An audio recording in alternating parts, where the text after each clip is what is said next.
Welcome to the one and only Interior Design Book podcast, Decorating by the Book, hosted by Suzy Chase from her dining room table in New York City. Join Suzy for conversations about the latest and greatest interior design books with the authors who wrote them.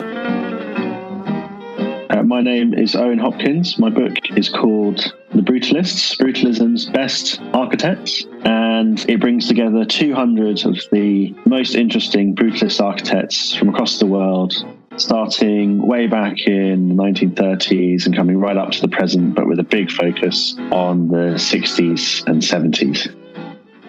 For years, brutalism was shunned by popular opinion, widely perceived as architecture so manifestly bad, so obviously against natural human scale values and aesthetics that it was barely architecture at all. Where dissenters existed, they were confined to a small circle of eccentrics, enthusiasts, and contrarians who seemingly reveled in their admiration of something so obviously beyond the pale. I have never even considered the fact that this was in a category of architecture until I had Hilton Carter on my show. He's a plant stylist here in the United States, and he adores brutalist architecture with what he calls the perfect balance of hard and soft and warm and cold.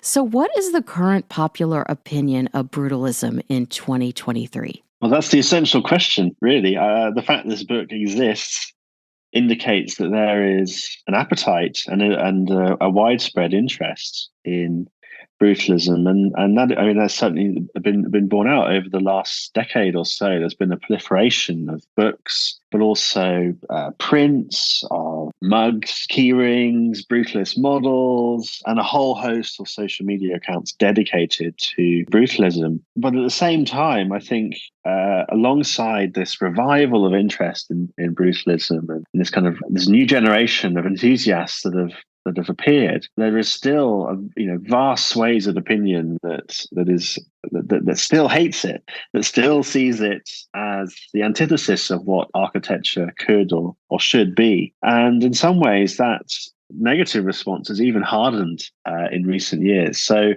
during the 1980s and 1990s, popular opinion about brutalism was almost universally negative. I'd say now it's polarized. And one of the things I find so fascinating about the style is the way it is so incredibly polarizing. There are people who love it, and there are people for whom, as your introduction said, it's not even architecture at all.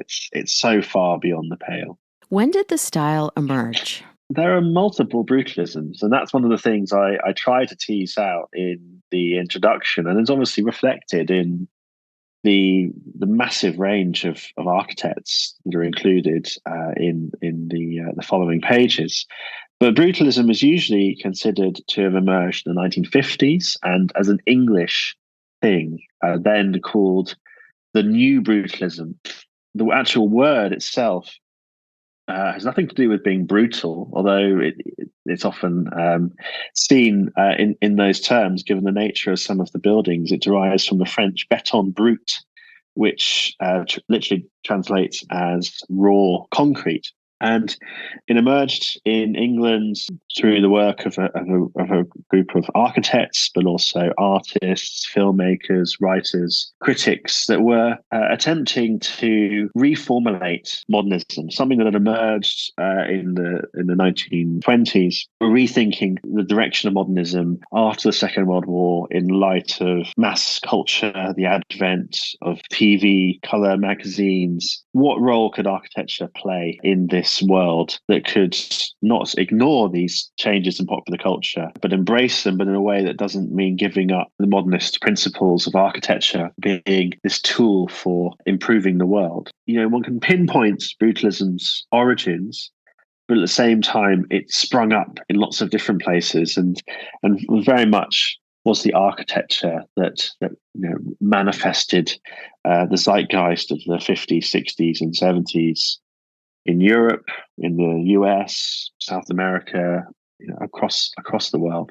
So you talk in the book about the idea that architecture itself might affect meaningful social change. Can you chat just a little bit about that? The vast majority of brutalist buildings are social housing. And, brutalism, I guess, picked up the mantle of the sort of first generation modernism of Le Corbusier, who, imagined these great cities planned along regular lines and these great grids with these sort of cruciform towers. Brutalism took that ambition, but was ostensibly more interested in the city as found. It was less interested in kind of the blank slate that Le Corbusier wanted to build his city on, and was certainly in the kind of the new brutalism manifestations, was deeply interested in how brutalist buildings could draw from the sort of materiality, the patterns of use that existed in cities. In practice, it kind of didn't always reflect that, or actually kind of quite rarely reflected that, and found form in large social housing estates, which in a very practical sense were providing new decent habitation for literally millions of people across the world at a time when, certainly speaking from the sort of the British point of view, a lot of people were still living in really rundown houses with no central heating, with outdoor toilets and problems with damp. Suddenly entering this new world that brutalist housing specifically offered was extraordinary and profound change. And what brutalist architects often did was to use architecture as a way of manifesting this new world. When I think about brutalism, I have a vision, an image in my mind. But as I was reading this book, I kept trying to figure out how the Hunstanton School in Norwich, England fits the brutalist description, since it's steel framed. And that brings me to the question posed by critic Reyner Banham. Is that how you pronounce his name? Reyner Banham. Reyner Banham. Is brutalist an ethic or aesthetic? Well, that's the fundamental question. So he was one of those founders, I suppose, of new brutalism in England in the 1950s.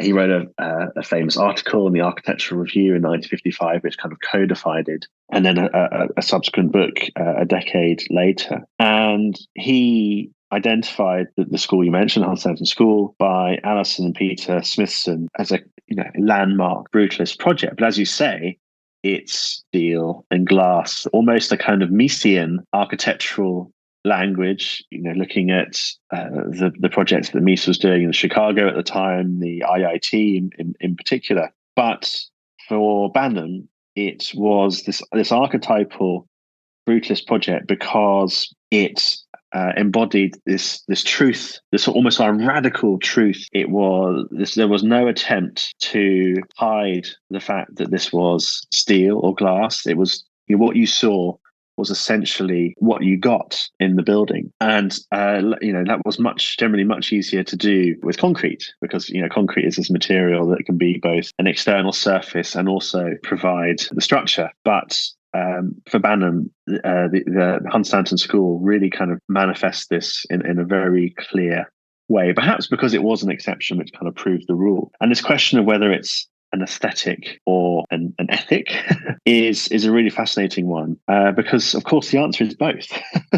New brutalism was imbued with this radical spirit of how architecture could transform the world, and architects being kind of very much kind of leaders of that process. But at the same time, the buildings that they created were not just simple products of this ethical or idealistic position. They reflected it through aesthetics. So it's impossible really to separate the two. And I think that's one of the fascinating things about brutalism, and as I kind of explore it in the introduction of the book, is how it takes competing, ostensibly opposed or sort of paradoxical positions and brings them together. So yeah, that ethic or aesthetic question, I think, is always a little bit of a red herring, because of course the answer is brutalism is very much both. Brutalists made the future real, showed us the future was here, and pushed a futuristic idea to its limits by cutting-edge engineering. I'd love for you to describe Zvi Hecker's City Hall in Israel, and how do you think his time growing up in Krakow and Samarkand in Uzbekistan influenced his style? That City Hall is, an extraordinary building. It's almost impossible to describe. It's a sort of array of intersecting geometries. It's got, ostensibly this familiar brutalist building form, which is the inverted ziggurat.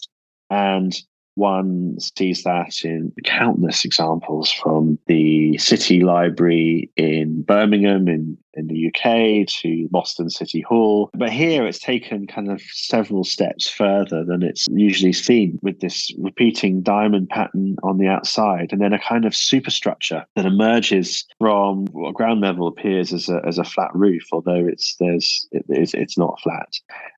These extraordinary kind of geometric forms that sort of protrude out that you could only really do in raw concrete. You could do them other things in clad with steel, but they're the sort of things that kind of emerge very much from the particularities of that material.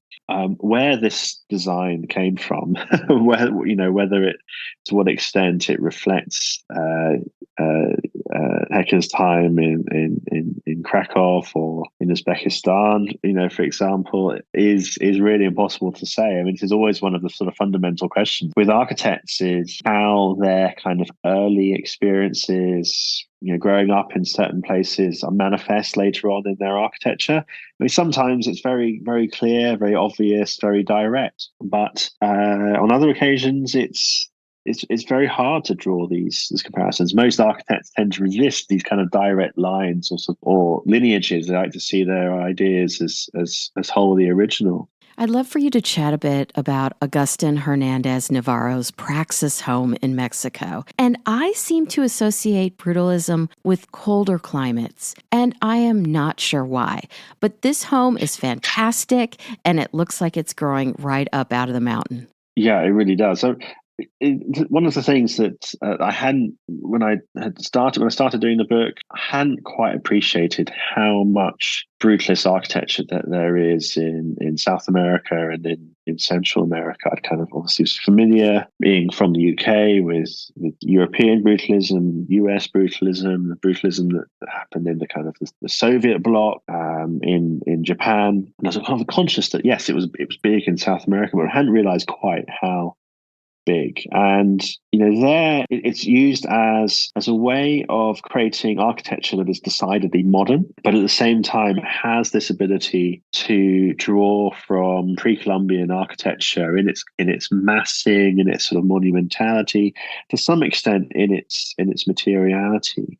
This particular example, I mean, it certainly has the monumentality that one associates with the architecture of pre-Columbian civilizations. As you say, it juts out from a slope into a valley and emerges. It's almost like a sort of spaceship form. It's this incredible stripped back geometry, massive angled cantilevers, this strip ribbon window. I mean, it's a quite sort of staggering creation that one could only really associate with brutalism. I mean, it's got that bravado in it that is you find in so much brutalism that you can't think of any other architect working in any other different period or in any other different style would conceive a kind of double trapezoidal form that juts out over this ridge. I mean, it is thrillingly sculptural. I mean, it's quite extraordinary that a home would be manifested through these extraordinary visual language. So, as much as the architecture looked forward, it also looked back. An example is Chamberlain, Powell, and Bond's Barbican Estate in London. What are the elements that remind us of days gone by? I mean, it's there in the very name. A barbican. The barbican is literally in medieval architecture a kind of like a gatehouse on a castle or a fortress. And although this estate was incredibly radical in its design and modern, with these three towers that emerge up with elevated walkways, with lakes and waters. It's just a kind of an amazing configuration. There are many, many elements that seek to try to integrate this sort of futuristic side with looking back, especially at medieval architecture. So there are walkways that are covered walkways where you're looking through these very narrow windows, which are basically brutalist versions of the windows that you find in medieval castles that archers would stick their bows and arrows out, so they could shoot down at marauding invaders while protected by the building. It's quite a kind of extraordinary experience. And then these three massive concrete towers that I mentioned, that are sort of triangular in plan, that are, even now, as London has become belatedly a sort of high-rise city, at least in its urban centre, these are still really distinctive landmarks. They are sat on these massive columns, which are in form columns that you would find in Romanesque architecture, that you would find in some of the great Romanesque cathedrals of Britain, like Durham's, those massive, round, really pared back with these capitals that are inspired by loosely derivative, sort of simplified versions of classical capitals. So it's this sort of fascinating thing of walking around this sort of an urban environment that's 1970s, but is also manifest of the future as it was imagined in the 1970s. But also there are these little moments, these fragments of looking back to the early history of architecture on that site and in the UK more broadly. So then we can go further down the rabbit hole and examine the philosophy that states that the universe and its various parts ought to be considered alive and naturally ordered, as seen in George Adelon's. Is that how you pronounce his name? Adelon, I suppose, French accent on it. Yeah. Oui, oui. Can you talk a bit about the Sainte Marie-Lyon school in France, where art and architecture meet? This particular building is incredibly hard to categorize. It emerges from an existing, I think, late medieval building, and it's this sort of alien addition onto the side. But yet at the same time, it's weirdly in keeping with it. And this is particularly the case in the book, where it's shown in a black and white photograph. So the grayscale effect actually serves to unify it formally. In Adelon's work, he very much sought to blur art and architecture. And this is manifested in quite a lot of brutalist architecture. But he was trained initially as a painter, was very interested in post-war modernist abstract painting, and this is really sort of manifest in his architecture, which is very much sort of buildings as sculpture in a sense, but also buildings that almost bypass sculpture. So there's this kind of alchemical process of taking two-dimensional, making it three-dimensional, suddenly imbues it with all this sort of extraordinary energy. But as I say, the most dramatic bit is this protrusion from the school's historic buildings, which is this, it's a swirling mass of forms and structures and shapes. It has a kind of organic quality. There's a sort of petrified element to it, of an organic form that's been fossilized over millions of years, that is imbued with this kind of weight and of pressure and of history that kind of emerges from this historic building in a way that is alien. But because it is imbued with this almost sort of primal force, there's a sense that the situation is reversed in a sense. And what Adelon created is something that appears to massively predate what was there. And perhaps it's the more obviously architectural elements of pitched roofs and its turrets and its round-headed windows. It's a building that is powerful but extremely enigmatic at the same time. And then we move on to the volcanic architecture of Fernando Menis, with the Holy Redeemer Church in the Canary Islands, comprised of 4 massive volumes. I am so curious about this form. He was born in Tenerife, Canary Islands, and it's like all the Canary Islands, it's a volcanic island. And the volcanic landscape very much defines Tenerife. I mean, on the coast, and his work is very much emerges from this landscape. It's massive, it's geological, it's imbued with these sort of rough materiality. But then he works the form so there are moments of delicacy. So it's as if these kind of geological forms have emerged from the ground, but then you've had the work of kind of human craftsmanship. This church appears like it's always been there. The rest of the neighborhood that surrounds it has actually grown up around this church. It's architecture that's sort of born from the landscape in the most extraordinary way.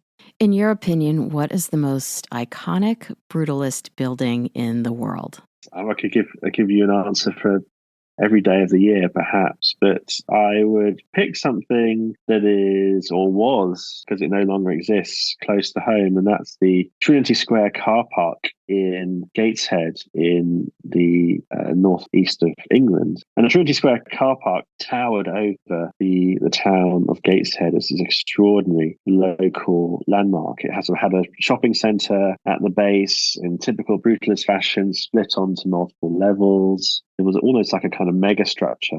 And then at its core was this multi-story car park that was manifest in just the most sort of rugged, stripped back, typically brutalist way. And it was extremely controversial. A lot of people really, really hated it. And it was sadly demolished just over a decade ago and replaced by a series of buildings which I think probably are more functional.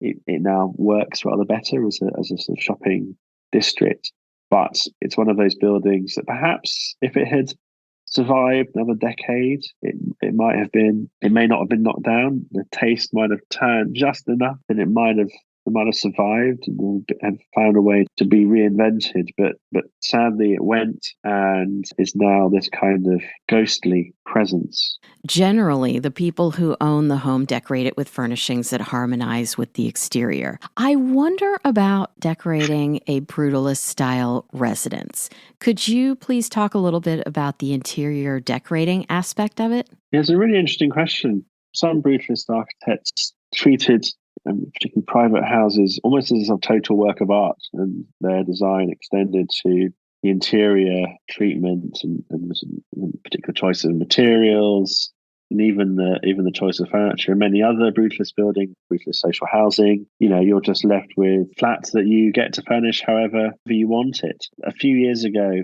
I had the pleasure, and it was a pleasure, of going to Balfron Tower, which is an Ernö Goldfinger tower block in East London. For various reasons, one of the flats had been temporarily taken over by the National Trust, the sort of heritage organisation in the UK, which runs most country houses and castles and things.